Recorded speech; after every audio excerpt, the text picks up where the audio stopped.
Second generation reforms నేనే push చేశాను.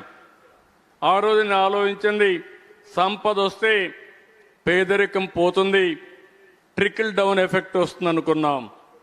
కానీ అది అనుకున్న సులభంగా రావడం లేదు. ఆర్థిక అసమానతలు పెరుగుతున్నాయి. డబ్బులుండేవాళ్ళు బాగా డబ్బులు సంపాదించగలుగుతున్నారు, డబ్బులు లేనివాడు నిరుపేదగా ఉన్నాడు. జీవన ప్రమాణాలు కూడా సరిగా లేని పరిస్థితి. ఒక పక్క బిలినియర్స్, ఇంకొక పక్క 100 రూపాయల ఆదాయం రాని సమాజం.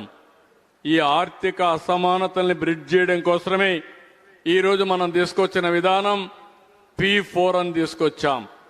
ఇది పబ్లిక్ ప్రైవేట్ పీపుల్స్ పార్ట్నర్షిప్. నేను ఒకటే కోరాను, ఈరోజు సమాజం వల్ల మనందరూ ఇక్కడికి వచ్చాం. ఎమ్మెల్యేలైనా, ఎంపీలైనా, ఐఏఎస్ అయినా, ఐపీఎస్ అయినా, ఐఎఫ్ఎస్ అయినా, గ్రూప్ 1 అయినా, మీడియాలో వచ్చినా మనం రావడానికి అవకాశం ఇచ్చింది సమాజం. కొన్ని అవకాశాలు ఉన్నాయి. ట్యాక్స్ పేయర్స్ ట్యాక్సులు కట్టారు, కాలేజీలు పెట్టారు, ఆ కాలేజీలో చదువుకున్నాం, మనం పైకి వచ్చాం. కానీ మనతో పుట్టినవాడు మాత్రం ఇంకా ఊర్లోనే ఉన్నాడు, ఇంకా పేదరికంలోనే ఉన్నాడు. మన బాధ్యత కాదా అని నేను అడుగుతున్నాను.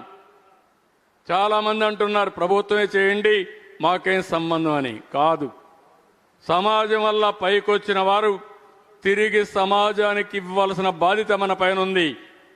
అందుకే మీరు ఒకసారి చూస్తే బిల్ గేట్స్ను చూశాం.